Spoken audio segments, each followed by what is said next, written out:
Shabbat Shalom. This week, we read the words, "Who will live and who will die? Who will reach the ripeness of age, and who will be taken before their time? Who by fire and who by water? Who by war and who by beast? Who by famine and who by drought? Who by earthquake and who by plague? Who by strangling and who by stoning? Who will be calm and who tormented?" We are so fragile. We don't like to think about this. Yet during this season, we can't help but think about our vulnerability. And we are vulnerable, though we spend most of our lives resisting this truth. In the face of this unsettling and stark reality, we shield ourselves in countless ways. We try to assert control over the narrative, even though we cannot.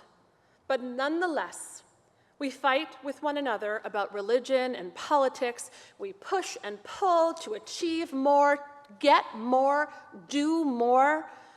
We order our personalized coffees, asserting even that small bit of control. No, I don't like cow's milk in my decaf latte. It must be unsweetened coconut milk, no foam. We try to distinguish ourselves, and perhaps this is a direct response to our vulnerability. We want to make a name for ourselves, to overreach beyond death, to leave a sign that we were here. We make a power play reflecting our importance, our centrality, our sheer aliveness. We are like children, standing on a table, jumping up and down and yelling, "Pay attention to me, I matter." And maybe these defenses are responses to the incomprehensible and existential truth that we are mortal. It is impossible for us to understand death. It is a line in the sand from moments when we are to moments when we are not. We live and then we are gone, and we cannot comprehend why. What is the meaning of it all? We seem to continue to ask this all the time through the ways we plead for attention. On Rosh Hashanah and Yom Kippur, we have the time to dwell on this question and really let it in. We allow ourselves to be open and vulnerable. And from this humble stance, the rabbis teach us that there are 3 actions that we can take in response to our existential vulnerability: teshuvah, repentance; tefillah, prayer; and tzedakah, acts of justice. These 3 actions help to rid us of all the clutter that impedes us from being aligned with that which is most important: deep connections with others, compassion, and chesed, a deep, loving kindness. So first, we can do teshuvah. Teshuvah is often translated as repentance, but it really means returning to our innermost selves. Think about how it feels when you get a glimpse of what your deepest truth is. How does it feel to earnestly express feeling sorry or to take in another's heartfelt apology? When we touch base with our inner core of humility, it can be profoundly freeing. We are no longer distracted solely by our own egos and desires, and instead, we can be more present to others. In the end, what else do we have but these invisible webs of connections? Teshuvah reminds us to relate to one another with honor, mutual respect, support, compassion, kindness, and even love.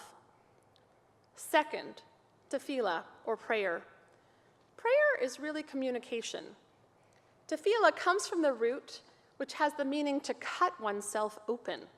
It's a visceral way of speaking about opening ourselves to our inner cores, stripping down to our essence, reaching beyond our visible world to something that connects all of life and all of time, God.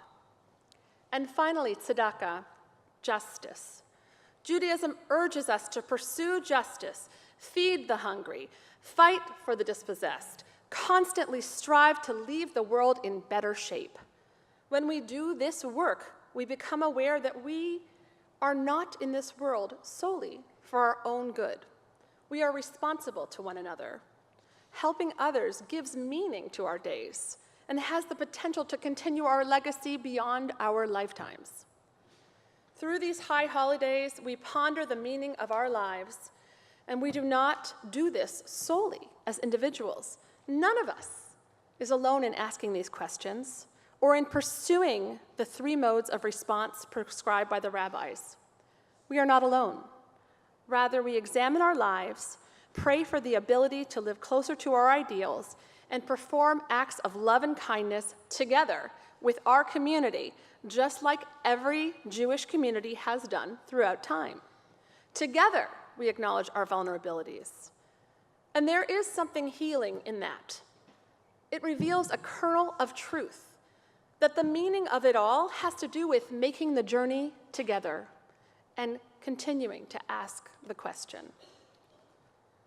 There was a rabbi who was never at synagogue during the time of Selichot, a service dedicated to prayers of repentance that starts this season of the High Holy Days. The townspeople were sure that in trying to help their community, their rabbi must have gone to heaven to plead their cases instead of coming to shul to conduct services. A scoffing stranger from Lithuania overheard the townspeople. He did not believe them and laughed at the naivete. He decided he wanted to find out where the rabbi really went. So the Litvak secretly followed the rabbi. He saw him dressed in peasant clothes walking into the forest. Then he saw the rabbi chop down a little tree and cut it into logs. Then the rabbi hauled the wood over to a poor, sick woman in her hut. The rabbi built a fire for the sick woman, all the while praying for and with her. When the Litvak returned from spying on the rabbi and joined the townsfolk, he once again heard them say that the only reason their rabbi missed coming to synagogue on Selichot was that he was flying to heaven to plead on their behalf. This time, the Litvak did not laugh. Rather, in response to the idea that the rabbi journeyed all the way to heaven, he added, almost reverently, if not higher. What is the meaning of our lives? We find the answer in doing. Doing teshuvah, realigning ourselves with our deepest values, engaging in tefillah, allowing ourselves to be humble and open to connection with that which is greater than ourselves, and pursuing tzedakah, running to do acts of justice. And in doing so, may we orient ourselves towards cultivating connections with compassion, kindness, and chesed. Shabbat shalom.